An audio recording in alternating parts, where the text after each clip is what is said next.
Welcome, fellow urban dream chasers from across the globe, to our dream centre. I'm Zuby. And I'm Monster Once. And we're the urban dream chasers. So, Monts, Sloops. what have we got for them today? Today we'll be looking at an iconic artist whose influence in the 90s is still impacting hip-hop today. And at some point in the 90s, this artist was catapulted to stardom. However, there was another player involved.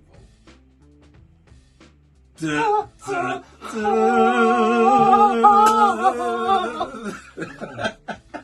no. So, the big question is, If it wasn't for Suge Knight, where would Tupac be? let's get into it. The Urban Dream Chasers. So let's set the scene. Tupac, mid-90s, absolutely killing it, smashing it, brocking it beyond belief. Yeah? And earlier on, around that kind of time, maybe a few years earlier, something like that, he's approached by Suge Knight. That's right. But Tupac turns him down. Indeed he did. And why was it that he turned him down? Was it that his career was really doing well at the time? Or was it that he decided to himself, I don't really want to sort of mix with Suge Knight? I think he turned him down because he wasn't ready for that vibe yet. He was doing well on his own, Yeah. more or less within a scope.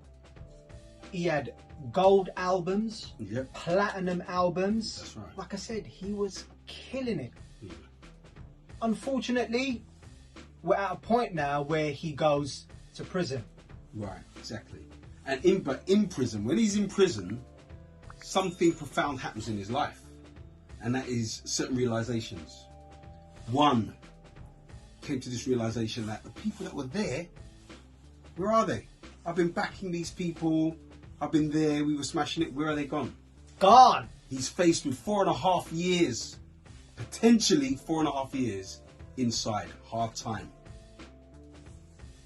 But the thing is, when he was in prison, he found a new lease of life. Indeed. Now you're thinking, wait there, how can you find a new lease of life when you're in prison? Depends on your character, right? True. Depends on your character. Yeah. See, with Tupac, he reflected on his past, what was going on, what happened.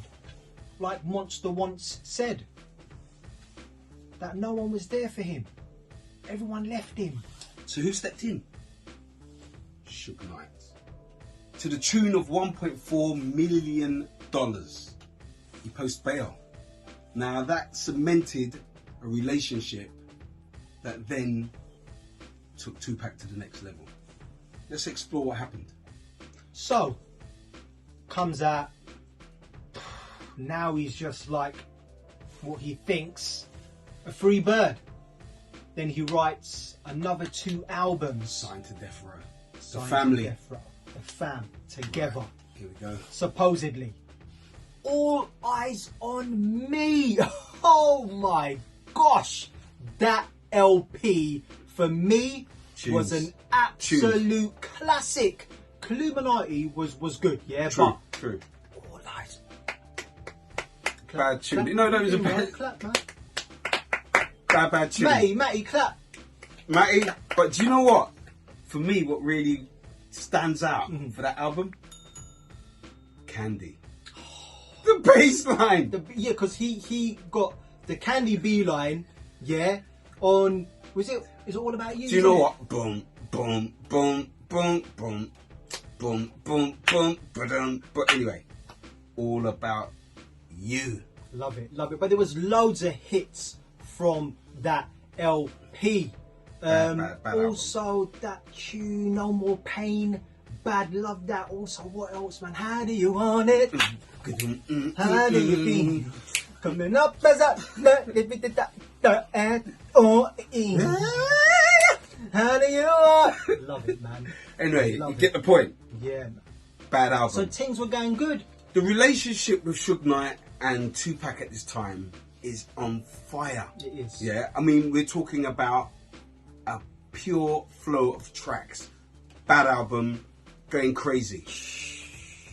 Man. So you can see that at this point, if you look at all of the people that were involved in the whole Death Row family, they were all on it was just this upward, all green lights. It's like you're just driving and you're going through green lights. It's all happening. Yeah, you know, so much so that Death Row, probably around that time, was like bringing in like $150 million a year.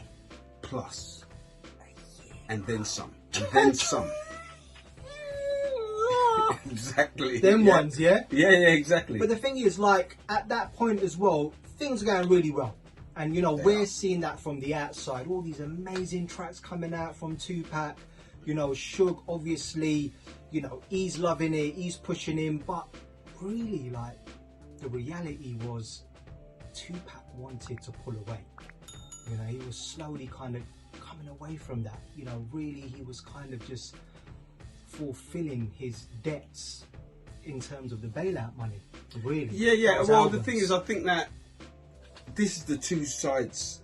One, we're looking at the creative flow, which was beautiful.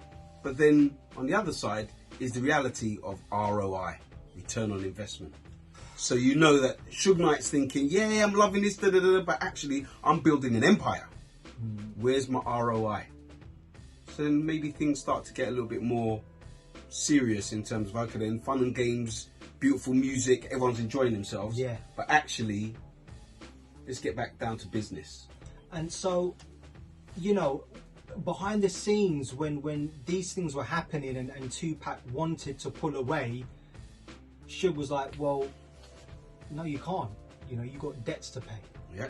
So I think, you know, like my personal opinion, I think at that time, that's when behind the scenes friction started to happen. Yeah, and To a also as certain well, I think to extent. myself that, again, going back to the albums, like I said, we mentioned Illuminati, we also mentioned All Eyes on Me, and the thing is, it's like, well, actually, you've got this thing that's happening, and people, look, you out there that's done albums, been in the studios, done collaborations, you know, like, wow, sometimes the flow is beautiful, it's brilliant, then all of a sudden, you've got to have this sometimes jarring conversation of money and business, and like I said, the big ROI.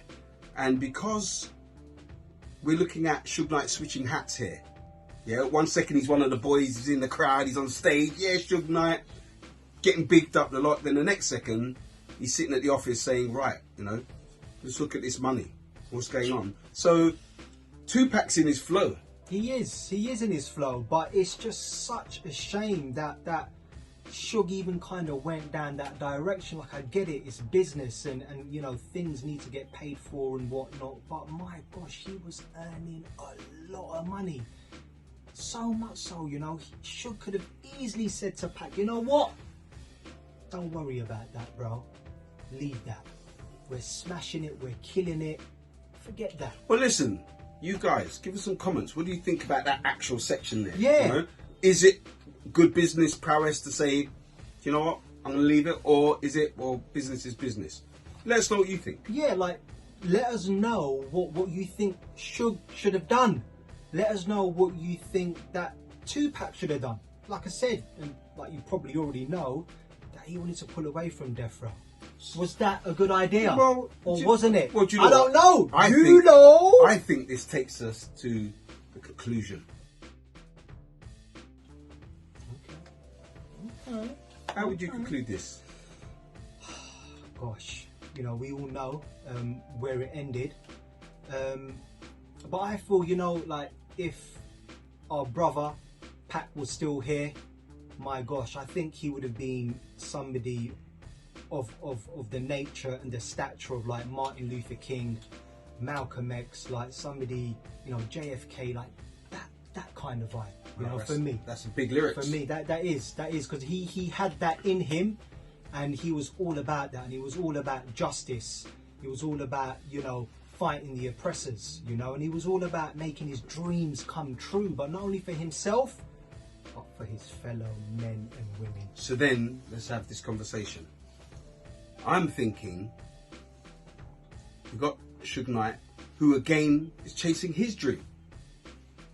Just like we are dream chasers, you guys are dream chasers, we know to ourselves that sometimes you can get clouded in the chase. You've got Tupac thinking, I want to do this.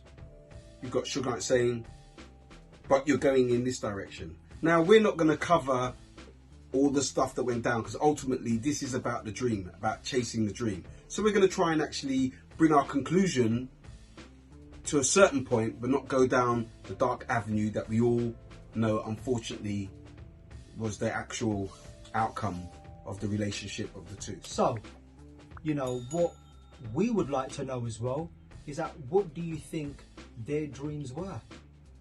What was Suge Knight's dream? Comments. What was Tupac's dream? Comments. Yeah, let us know, fellow urban dream chasers from across the globe. Yeah. Let us know in the comments below. And caress the like button. Don't smash. Don't smash. Don't even press. Caress. And don't forget to subscribe. Yes. And also follow us on all the social media Instagram, platforms. TikTok, Facebook. the lot. And it'll all be in the comment section below, so you can go there, all the info's there. And visit our website, squarepumpkinlondon.com. Candy!